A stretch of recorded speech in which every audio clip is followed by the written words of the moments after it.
Hi everyone, welcome to powerful brains. आज का topic है द कंपनीज एक्ट 2013। तो पहले हम जानते हैं कि कंपनी क्या है। ये एक आर्टिफिशियल लीगल पर्सन है। हाँ, पर्सन, लेकिन आर्टिफिशियल। मतलब ये हमारी तरह सांस नहीं ले सकती, चल नहीं सकती, लेकिन लॉ की नज़र में ये एक पर्सन है। इसका मतलब है एक कंपनी अपने नाम पर प्रॉपर्टी खरीद सकती है, केस फाइल कर सकती है और कोई दूसरा भी उस पर केस फाइल कर सकता है। अब क्योंकि ये आर्टिफिशियल है, ये खुद तो अब काम नहीं कर पाती, तो इसे चलाने के लिए लोगों की ज़रूरत पड़ती है जिन्होंने पैसा इन्वेस्ट की है, जैसे मेंबर्स और शेयर होल्डर्स, और जो कंपनी को मैनेज करते हैं जैसे डायरेक्टर्स। तो अभी हम समझते हैं कि ये कंपनी आखिर है क्या और बनी कैसे थी। लेकिन उसको समझने से पहले एक मज़ेदार बात जानते हैं। ये कंपनी नाम आई थी लैटिन टर्म से। कम मतलब टुगेदर और पनीस मतलब ब्रेड। अब आपके दिमाग में ये सवाल आ सकती है कि टुगेदर एंड ब्रेड, इसका बिजनेस से क्या लेना देना। तो आइए समझते हैं।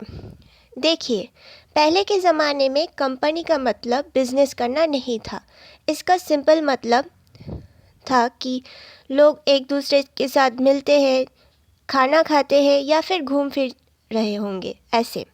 लेकिन धीरे धीरे जब लोग ऐसे ही एक साथ खाना खाने लगे तो वो बात बहुत सारी बातें भी करने लगी, जैसे बिजनेस की भी बातें करने लगी। लेकिन खाना खाते वक्त सीरियस बातें तो करना मुश्किल हो जाती है। तो वो इंग्लिश लोग जिन्होंने पहले इस कंसेप्ट को फॉर्मल बनाया, उन्होंने सोचा कि क्यों ना एक अलग जगह बनाई जाए, एक बिल्डिंग, एक ऑफिस, जहाँ पर सिर्फ और सिर्फ बिजनेस की ही बातें होंगी। तो ऐसे बिजनेस करने की कॉमन पर्पस के लिए कंपनी का कॉन्सेप्ट इवॉल्व हुआ। तो ये बात तो हुई इंग्लैंड की, जहाँ उन्होंने इन द ईयर 1844 में जॉइंट स्टॉक कंपनीज एक्ट बनाया।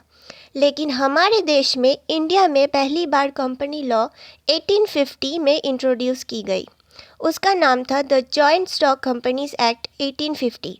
तब से लेकर आज तक बिजनेस करने का तरीका बदल गया, टेक्नोलॉजी बदल गई, तो लॉ भी बदलना पड़ा।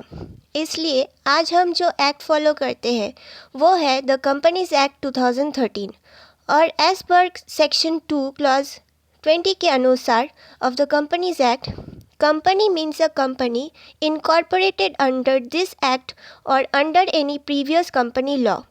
दिस एक्ट का मतलब है द कंपनीज एक्ट 2013 और प्रीवियस कंपनी लॉ का मतलब है 2000 एक्ट से पहले वाले कंपनी लॉज, जैसे द कंपनीज एक्ट 1956 या उससे भी पहले का the joint stock companies act 1850। और बीच बीच में ऐसे अमेंडमेंट मतलब चेंजेस किए जाते हैं। अमेंडमेंट इसलिए ज़रूरी है क्योंकि समय बदलता है। जैसे पहले हम फिज़िकल मीटिंग्स में ज्वाइन करते थे और अब वीडियो कॉन्फ्रेंस भी अलाउड है। तो जब भी लॉ में छोटी मोटी चेंजेस करना पड़ता है तो हम अमेंडमेंट लाते हैं। और जब पूरी लॉ पुराना हो जाते हैं और उसकी जगह एक नया मॉडर्न लॉ लाना पड़ता है, तब हम पुराने एक्ट को कैंसिल करके एक नया एक्ट लाते हैं। कंपनीज एक्ट 2013 में 29 चैप्टर्स, 470 सेक्शंस और 7 स्केड्यूल्स है।